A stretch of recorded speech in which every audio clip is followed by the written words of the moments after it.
Bienvenidos al programa Política y Poder, una vez más con la grata presencia del parlamentario andino Carlos Ramírez. Ingeniero Ramírez es parlamentario andino, ingeniero de minas, experto además en el tema de minas, empresario, político, educador. Así que le agradecemos por su tiempo para hablar hoy sobre el tema del reinicio de las actividades de un importante proyecto como es Tía María y obviamente la minería en general, que es tan importante para el Perú, para la economía, para el desarrollo de nuestro país. Ingeniero, bienvenido. ¿Cómo le va? Muchas gracias, doctor Coronel. Gracias a don Norman Coronel por esta invitación. Y yo encantado de conversar, bueno, de algo que es una muy buena noticia, como la entrada de los dos tajos abiertos de Tía María. Uno es La Tapada, el otro es el mismo Tía María, ¿no? Es una inversión de 1.400 millones de dólares. Entre 6.000 y 9.000 personas van a trabajar en el proyecto directamente. Pero además, las externalidades positivas que tiene son también grandes. Es decir, se va a hacer la represa de Paititure, que para el Valle de Tambo es bien importante. Eso va a lograr regular el agua del río para los riegos en Chucarapi, en Cocachacra, hasta la punta de Bombón. De manera que es una muy buena noticia, ¿no? Hay que recordar que la mina está en Arequipa, Correcto. literalmente pasando el límite norte entre Moquegua y Arequipa, y eso, por lo tanto, le va a dar más canon todavía a Arequipa del que ya recibe por Cerro Verde, ¿no? Que como todos sabemos es la cuarta mina más importante del mundo en cobre, ¿no? Correcto. Entonces, es muy buena noticia el tema de que Tía María ayer haya reiniciado su actividad. Ahora, ingeniero, el tema que me gustaría un poco tratar de que la audiencia también nos comprenda es, Tía María es un proyecto que efectivamente ha tomado demasiado tiempo en iniciarse, creo. Los problemas sociales han sido muy serios, incluso hubo varias muertes en el proceso, pero como usted bien lo ha dicho, a buena hora que por fin, en una situación además difícil para el país, ¿no? Porque nuestro crecimiento está siendo muy irregular, muy malo, y estamos necesitando de nueva inversión, y sin ser la inversión más grande en el sector minero, sigue siendo un importante impulso, creo, va a ser un importante impulso a la economía del país. ¿Qué cambió? ¿Qué ha permitido, qué ha hecho que la gente, en todo caso, la sociedad diga, pues bueno, es tiempo de que Tía María vaya, ¿no? ¿Cuáles cree que son los factores que han movido a que la percepción cambie en la población? Yo creo que el principal factor es el paso del tiempo, ¿no? Esto ya tiene, aunque parezca mentira, 15 años. Uh -huh. Entonces ya los habitantes, las personas son gente más joven que yo creo que rápidamente se da cuenta de que el tema económico y el paso del tiempo es muy importante, que la minería actual es responsable, no afecta el medio ambiente, y entonces yo creo que este aporte demográfico, digamos, ¿no? De los pobladores, que ahora los que tenían 5 años ahora tienen 20, ¿no? Y eso hace que su visión del mundo sea una visión práctica, una visión realista, una visión diferente a la que podrían haber tenido hace 15 años otro grupo de personas. Por otro lado, también se han debilitado, desde mi particular punto de vista, movimientos ideologizados, ¿no? Antimineros, básicamente porque esa era su ideología, más que porque económicamente o socialmente hubiera algún respaldo. Eso también se ha debilitado en el tiempo. Y bueno, el ministro que tenemos ahora, don Rómulo Mucho, a quien conozco hace 50 años, es un ministro minero, ingeniero de minas, que conoce muy bien la realidad minera del Perú, ha sido viceministro y ahora ministro. Entonces yo creo que el impulso que él le ha dado también desde el gobierno ha hecho la diferencia. Consideramos evidentemente que este tema, que el gobierno le ponga los faros en el sector minero y sobre todo de la minería, que hay que decirlo también, ¿no? La gran minería en el Perú se da bajo estándares internacionales. No es un tema que a veces hay el discurso que comúnmente se escucha, que la minería contamina, que etcétera, etcétera. Pero los desarrollos de la gran minería en el Perú se dan bajo parámetros muy estrictos, con cumplimientos de estándares internacionales, ¿no? Y es por eso que creo que evidentemente este tipo de inversiones son muy saludables. Ahora, ¿qué pasó respecto a los temas y las preocupaciones que la población del Valle del Tambo tenía, ingeniero? Usted es un experto en el sector, seguramente conoce estos temas. Uno, la preocupación que había del Valle, de los pobladores del Tambo, de los trabajadores sobre todo, en tanto que como va a ser a tajo abierto, como usted bien lo dijo, las explosiones van a evidentemente levantar mucho polvo y ese polvo podría perjudicar a los sembríos de la parte baja, y dos, que el temor que había de la población de que el tratamiento de aguas haya una filtración subterránea que en última instancia termine en la parte baja del valle, perjudicando irremediablemente a los terrenos agrícolas. ¿Cómo se ha solucionado ese tema? Bueno, yendo en orden, los Tajos son pequeños, están hacia el norte del valle, ¿no? La voladura es una vez al mediodía, ¿no? Inmediatamente después de la voladura se riega, de Ajá. manera que el impacto del polvo es mínimo realmente, no es que siempre haya producción de polvo. Además, como se van a producir directamente cátodos de cobre, en realidad no va a haber una relavera propiamente dicha, por lo tanto no va a haber una filtración hacia el subsuelo, porque eso está controlado, ya que, como digo, se va a obtener directamente cemento de cobre y cátodos de cobre, de manera que no va a haber, digamos, una concentradora típica de flotación con reactivos, con relavera, eso no va a ser así. Es una operación mucho más simple, directamente al cátodo. No va a haber, por lo tanto, como digo, filtración a la parte del subsuelo. Eso por seguro, ¿no? Mm. De manera que no, técnicamente no va a haber contaminación ni por polvo, ¿no? Como digo, es una voladura al día, al mediodía, que se controla Ujú. con agua. Y respecto a la filtración, tampoco, porque no es una concentradora clásica de flotación como es Cuajone, Toquepala, ¿no? O Cerro Ujú. Verde, o Quellaveco. Entonces, no, ninguna de estas cosas se va a dar en el caso de Tía María. Inició usted diciéndonos, ingeniero, que va a construirse también una represa paralelamente a este importante proyecto. Eso es muy relevante, creo, en el país, ¿no? Creo que escuché alguna vez a un experto de China decir, el Perú lo que le sobra es agua, el problema es la gestión del recurso hídrico, la precipitación hídrica es fenomenal casi en todo el Perú. Lamentablemente no hay esos trabajos que gestionen ese recurso para que en época de estiaje se pueda disponer de manera mucho más adecuada, ¿no? Entonces, este proyecto va a involucrar también proyectos de represas, imagino, en la parte más altas. Sí, la de Paltiture, que está un poco más al este. Ahora, que al Perú le sobra agua, le sobra, pero en el lugar inadecuado. El, no- Claro. el 97% del agua del Perú, 97% se va al Atlántico, está en el lado del Amazonas.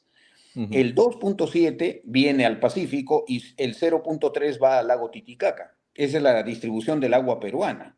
En realidad Correcto. el Perú debería tener mucho proyecto, como el caso de Olmos y el desvío del río Huancabamba, que está en la otra cuenca, en la cuenca del Atlántico, para Ujú. desviar esa agua hacia el Pacífico.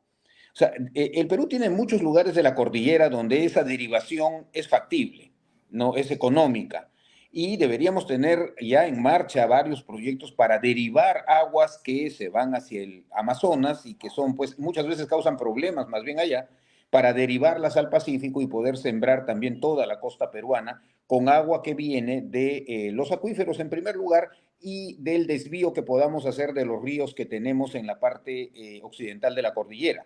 Eso no lo hemos desarrollado, a pesar de que hay varios lugares donde se puede hacer. Es cierto, agua no sobra, nomás que está el 97% está en la selva y hay que derivar el agua hacia la cuenca del Pacífico para que podamos administrarla. Por supuesto, represas, canales, compuertas, ¿no? Derivaciones, etcétera, son necesarias para administrar el agua y usarla correctamente, ¿no? Sí, desperdiciamos mucha agua, sí. Correcto. Usted también mencionó el hecho de que efectivamente, bueno, lo he leído por lo menos en el proyecto, de que se va a construir una planta desalinizadora y que evidentemente es costosísimo esto, entiendo yo, para elaborarlo, ¿no? Mejor hubiera sido quizás invertir ese dinero en represas que puedan captar agua y trasladar para el uso de la agricultura y también para el uso de la mina, ¿no? Ese tipo de plantas desalinizadoras, ¿qué tan costosas son y qué tanta tecnología se necesita para desarrollarlas? Ahí hay tres cosas que decir. La primera es la tecnología de desalinización, ha avanzado mucho, ¿no? Entonces ahora no es tan costoso como era antes cuando había que evaporar básicamente el agua. Ahora se usa ósmosis inversa y otros sistemas. Primer punto, o sea, no es tan caro. Pero por otro Mm, lado, tendré que decir que esa zona es una zona excelente para tener energía solar. En realidad, mm, deberíamos usar la energía solar para la desalinización. El sol todavía no factura, así que sería una muy buena idea usar energía solar, que además la planta más grande de energía solar está en Aclemesí, justamente en el sur, de 142 megas, no es poco, no de claro. Enel. Entonces también eso ayudaría para que el agua fuera barata. Pero por otro lado, el grueso del agua de los ríos del sur del Perú es agua subterránea. Es decir, el río Ocoña, el río Locumba, el Sama, el Osmore, Moquegua, ¿no? Y el río Tambo, básicamente su caudal principal es subterráneo. No es el que vemos en la parte de arriba, es el que va por la parte de abajo. Y Ujú, Sauder también estaba pensando obtener agua subterránea que no le sirve a la agricultura porque no está en la escorrentía superficial, que es donde la agricultura toma el agua. O sea, a la ujú, agricultura no le sirve el agua subterránea en la medida en la que no la pueda bombear para usarla, como es en Ica, que se ujú, tienen muchos pozos de agua subterránea. ujú. Entonces, Sauder estaba pensando usar el agua subterránea para Tía María, agua que no le sirve al, digamos, al valle de Tambo, ¿no? De manera que hay Correcto. varias de estas opciones. Usemos energía solar para desalinizar, pero también pensemos en el uso del agua subterránea. Y por otro lado, hay otro tema. Estas minas, ya las avanzadas, tienen reciclaje del agua muy alto, 90%, 95%, de manera que no es que el agua se use y se bota, se usa y Ujú, se reusa y se le da vuelta, porque el agua es básicamente un vehículo, ¿no? Que si correcto. yo lo puedo reciclar, lo debo hacer. Y ese es otro de los elementos que la minería, digamos, moderna utiliza, mucho reciclaje de agua. Excelente. En el tema de económico, estimado ingeniero, dijo 1.400 millones, eso más o menos 0,6, 0,7% del PBI, ¿no? Evidentemente. ¿Qué va a implicar en términos de trabajo, en términos de impacto, de canon para la región y para el país, este proyecto? Bueno, ahí como dije hace un rato, hay entre 6.000 y 9.000 puestos de trabajo nuevos en el momento del proyecto y yo calculo que alrededor de unos 1.500 o 2.000 ya cuando la mina esté funcionando, ¿no? Ujú, Ahora, respecto al canon, eso va a depender naturalmente de los precios del cobre, de la recuperación real que tenga, porque hay que recordar que este proyecto se va a recién implantar. O claro. sea, y la verdad sea dicha, uno no sabe lo que da su mina, su metalurgia, su planta, o su sistema de recuperación hasta que no lo instala y arranca desde el nivel industrial, ¿no? Hasta ahora a Sauder le ha ido muy bien con sus plantas, hay que esperar en este caso lo que vaya a hacer su operación, como digo, que además se va a ver influenciada por los precios del cobre, sobre todo eso que ahora están muy a la expectativa. De manera que el precio del cobre se espera que suba mucho porque no se ven operaciones grandes entrando en el mundo, pero sí un consumo muy grande en función de los autos eléctricos y todo lo que es energía eléctrica, ¿no? Yo creo que ahí el canon en Arequipa difícilmente va a, digamos, a ser parecido al de Cerro Verde, que realmente es un canon muy, muy grande, porque además Cerro Verde ya depreció, ya amortizó hace muchos años la operación, por lo tanto su canon es un canon limpio de cualquier otra deducción. En el caso de Tía María, ese canon va a entrar dentro de lo que son las operaciones de Sauder en su Ujú. conjunto, y entonces el proporcional que le toque a Tía María es el que le va a tocar a Arequipa. Pero recordemos que la empresa es una sola. Cuajone, Toquepala y Tía María es una sola empresa y por lo tanto el canon se distribuye en función del tonelaje que mueva cada operación. Claro, estaba mirando las cifras un poco de inversión para Cocachacra, por ejemplo, que es el distrito más cercano donde va a hacer las operaciones. Y este año le han dado un monto importante para proyectos, cerca de 30 millones, casi 3 veces más que al resto de distrito de la provincia de Islay. Pero claro, con el proyecto ya operando y con el canon proyectado, por lo menos se dice que va a duplicar en 100% de ese monto en inversión para proyectos o para uso que el canon está destinado, ¿no? Solo va, ojalá que ese dinero también se utilice pues de manera sabia y en los proyectos que realmente requiere la región y el distrito en particular, ¿no? Es un tema Bueno, también ahí que falta a veces, creo, articular ese último eslabón, ¿no? El tema bueno, de los ahí usos. sí, como decía nuestro amigo Antonio Gramsci, ¿no? Decir la verdad es siempre revolucionario. Ahí el tema no es el canon que las mineras entregan, que es la mitad del impuesto a la renta. Ujú. sino es qué hacen con ese canon los gobiernos regionales, las municipalidades, incluso las universidades que lo reciben. Y la Correcto. verdad que algunos tienen corrupción y otros tienen falta de gestión. Y uno ve pues que se hacen a veces palacios municipales, estadios donde no hay equipo de fútbol, monumentos, ¿no? Veredas, cuando en realidad en este caso, digamos, el pueblo necesita agua, desagüe, energía eléctrica, vías de comunicación de concreto, pues, ¿no? Pero yo creo que el problema no es el canon que se produce, sino cómo se invierte. Y si uno eliminara la corrupción y eliminara también la falta de gerencia o de gestión, el canon puede ser pequeño o grande, pero sería muy bien empleado en las necesidades básicas de la población y no en hacer estatuas de algo, ¿no? Ujú. Que no sirven para nada y cosas que a veces uno no se... Yo, igual los mineros andamos por todo el Perú y no solo el Perú, otros países. Y a veces vemos que Correcto. las inversiones que se hacen no son productivas, no van en auxilio de las necesidades más básicas, como dije, que son agua, desagüe, electricidad, internet y cosas que la población necesita ahora, ¿no? Ahora que mencionó el tema exterior, estimado ingeniero, me gustaría saber en todo caso cómo estamos comparativamente con otros países. Evidentemente sabemos que Chile es el principal productor de cobre del mundo, le seguimos nosotros, quizás luego está el Congo, aunque ahí debatiéndose con Perú, Estados Unidos, la China. Es decir, entre Chile y Perú somos una parte importantísima de la producción de cobre y como usted ha dicho, con una demanda creciente además de este mineral, es poco probable que los precios disminuyan. Pero escuchaba, creo que fue a Roque Benavides hablar de ese tema, el experto también en ese tema, que mencionaba que Perú tiene en proyectos, en cartera, el potencial para producir mucho más cobre que Chile. ¿Eso es así? ¿Cómo estamos comparativamente con los países que producen este mineral que se ha convertido tan necesario y útil para la industria, incluso tecnológica? Bueno, lo que ha dicho el ingeniero Benavides es cierto. Y es cierto por dos razones. Primero, si uno ve la cordillera, se va a dar cuenta que la cordillera en el Perú tiene tres cordilleras, ¿no es cierto? Ujú. En otras palabras, es más ancha que en Chile.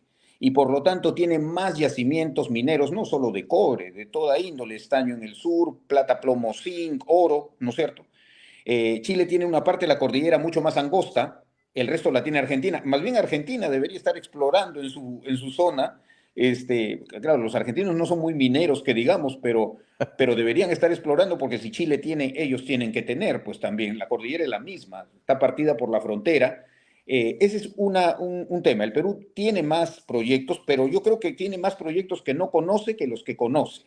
Porque los que conocemos son, bueno, Tía María, La Granja, ¿no es cierto? Bueno, Cañariaco, y por supuesto tenemos Río Blanco, muy importante también, ¿no? Que ojalá salga. Pero tenemos varios proyectos de tamaño grande, que Yabeco ya salió, muy bien, Zafranal va a salir, pero tenemos muchos yacimientos que no hemos explorado y que la Correcto. posibilidad de que existan es alta, más que Chile. Pero hay otro elemento. Chile viene explotando su cobre a ritmos muy altos, por eso produce 5,5 millones de toneladas por año, que es 4 veces lo que produce el Perú. ¿No? Entonces, Chile ha venido explotando sostenidamente por un siglo su cobre, todo lo que ha podido. Salvador Allende decía, el cobre es el pan de Chile. Entonces, ellos su economía la han sustentado mucho en una explotación de cobre muy alta y por eso sus minas actuales, y eso incluye Chuquicamata, El Teniente, Escondida, en fin, son minas Candelaria que ya tienen una ley mucho más baja, porque ya han sido explotadas durante mucho tiempo. ¿No? Entonces, yo creo que el Perú Ujú. tiene una doble ventaja. Primero, no ha explotado a ese ritmo sus minas, en este caso de cobre, pero además tiene un stock de cobre, tiene unos yacimientos por explorar y desarrollar mucho mayores en un área mucho más grande. O sea, esas son buenas noticias para el Perú y deberíamos más bien impulsar mucho la exploración minera en el Perú, en cualquier otro sitio, porque ya La Granja se conoce, Río Blanco se conoce, etcétera. O sea, esos son yacimientos conocidos, con factibilidad, con lo que fuera. Pero deberíamos estar explorando muchos más yacimientos en muchos más lugares. Ese punto que usted mencionaba es muy importante el tema de la exploración, ingeniero, porque también escuchaba al ingeniero Roque venía a decir, la exploración es lo equivalente a la investigación en otras industrias, ¿no? Investigación y desarrollo. En minería es exploración y explotación, ¿no? En el Perú se pone muchas trabas, ¿no? Para el tema de exploración. Hay una legislación bien fuerte, y una telaraña básicamente legislativa que hay que sortear para poder incluso ponerse a explorar. Está mal visto en algunas comunidades incluso el tema de la exploración. ¿Es eso así o estoy errando en mi análisis? No, no, no, eso es así, pero no es un tema legislativo. Yo diría que las leyes son bastante promotoras. El problema no es la parte de las leyes, son los burócratas que están abajo. Es decir, claro, yo voy con mi expediente y la ley puede decir cualquier cosa, pero el que me atiende es un ser humano que está en su escritorio.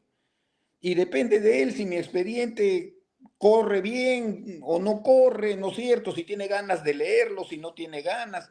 Entonces, la verdad, no es un tema que tenga que ver con que la ley sea promotora. La ley puede ser muy promotora. Es como que yo tengo un auto Lamborghini, pues un Mercedes para entrar a Fórmula 1, pero el chofer soy yo, pues si no estoy con ganas de conducir, ¿no? Entonces, el tema es que Claro. estas cosas corran en la parte administrativa de los ministerios. No es que la ley sea o no sea promotora, la ley es general. Ese no es el problema es cómo se administra abajo, ¿no? O sea, ya en la administración misma, es decir, en los escritorios mismos, en la gente que tiene que autorizar esto. Ahí está, en todo caso, el cuello de botella. Ahí está el eslabón más difícil. Respecto a las comunidades, la verdad que ese es un tema que el gobierno y las empresas pueden manejar. Las comunidades están viendo lo que significa para sus hijos, sus nietos, desarrollar minería. Uno ve todos los lugares donde hay canon minero, donde hay minería, y esto incluye pues las Bambas, o también Antamina, ¿no es cierto? O el mismo Yanacocha en Cajamarca. Uno ve que donde hay minería hay progreso, hay externalidades positivas, algunas negativas, pero básicamente positivas, por todo el mercado que se arma alrededor, ¿no? O sea, todas las cadenas económicas. Y la gente quiere minería y como digo, los jóvenes más que nadie, porque los jóvenes tienen internet, ven cómo están otros lugares del mundo, cómo está su situación. De manera que yo creo que por ese lado las comunidades cada vez más toman conciencia de que la minería, más bien al contrario, apoya la agricultura, apoya el regadío, apoya la recuperación del agua.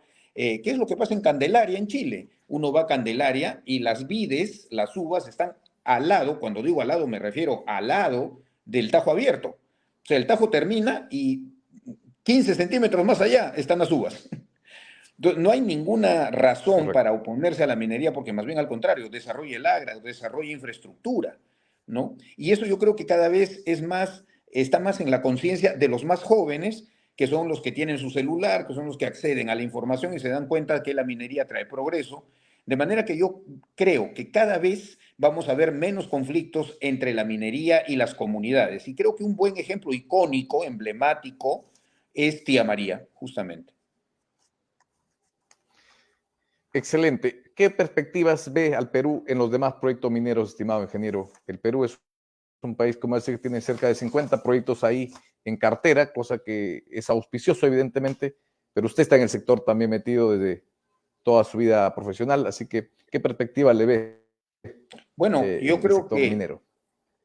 sí, doctor, a ver, yo creo que después de muchos años de una estaticidad, ¿no? Una falta de dinamismo, estamos viendo ya bastante, o sea, el arranque, ¿no? Este tema de Tía Ujú. María es un símbolo importantísimo. Las expansiones en las demás minas también se están dando. Y yo creo que dentro de poco vamos a ver, pues, que comienza allá a hacerse la implantación de la granja, de Cañariaco, ¿no? Yo espero que de Río Blanco también, que es una mina ya desarrollada en cuanto a factibilidad como para comenzar a implantarla ya. Pero tenemos más depósitos que están poco explorados y que deberíamos desarrollar mucho más rápido, ¿no? Por ejemplo, Jaquira. Jaquira está justo al sur de Las Bambas. También es un proyecto de un tamaño, y ahora que la empresa, First Quantum, ha tenido este problema grave en Panamá, ¿no es cierto?, con Cobre Panamá, yo creo que es el momento que el Perú Ujú. le diga, pues si allá no te quieren, acá sí te queremos, ven y desarrolla Jaquira, que es un tremendo pórfido de cobre al sur de Las Bambas. Ahí sí creo que el rol de los políticos en este caso es importante, ¿no? Leía un artículo en donde mencionaba, pues, que cuando China empezaba a despegar de manera mucho más seria y decidida en las últimas décadas, cuando venían inversionistas extranjeros, inversores extranjeros, el alcalde mismo mandaba al teniente alcalde, como sería, a esperar al inversionista y lo acompañaba para que todo el trámite burocrático avance. ¿no? Es eso quizás también que es necesario, ¿no? El acompañamiento para que un poco los proyectos no demoren tanto, ¿no? Porque 30 años parece una eternidad para un país que tiene tantas necesidades, ¿no? Bueno, por supuesto, doctor, es una eternidad. Bueno, a eso los americanos hace mucho tiempo lo inventaron y se llamaba el expeditor. El expeditor era alguien que era expeditivo, pues no, iba con uno y lo acompañaba hasta que terminara su calvario, ¿no? Eso es una muy buena idea. Uno debería tener en el aeropuerto un montón de expeditors. Dice, ¿usted en qué quiere invertir? No, yo quiero invertir en el negocio Correcto, forestal. Venga para acá, vámonos a Cerfor, vámonos a... Listo. ¿Usted en qué quiere correcto, invertir? En minería. Perfecto. Vamos al Ministerio de Energía y Minas. ¿Qué necesita? No, que quiero ver los títulos. Ingemet. Vamos a Ingemet, que además funciona muy bien, dicho sea de claro. paso. Entonces, o sea, no sería ninguna mala idea tener un Dream Team de expeditors que están parados ahí en el aeropuerto esperando a los inversionistas, decir, ¿en qué va a invertir usted? No, yo quiero hacer un parque de Disneylandia en Chilca, venga para acá, vámonos al Misetur. No, o sea, alguien que Claro. oriente en nombre del Estado al inversionista. No sería ninguna mala idea. Los americanos lo inventaron en la época que querían terminar con los cuellos de botella en las industrias y se llamaba el expedito. Era el que hacía expeditivo el tema. Ingeniero, como siempre, es un gusto hablar con usted.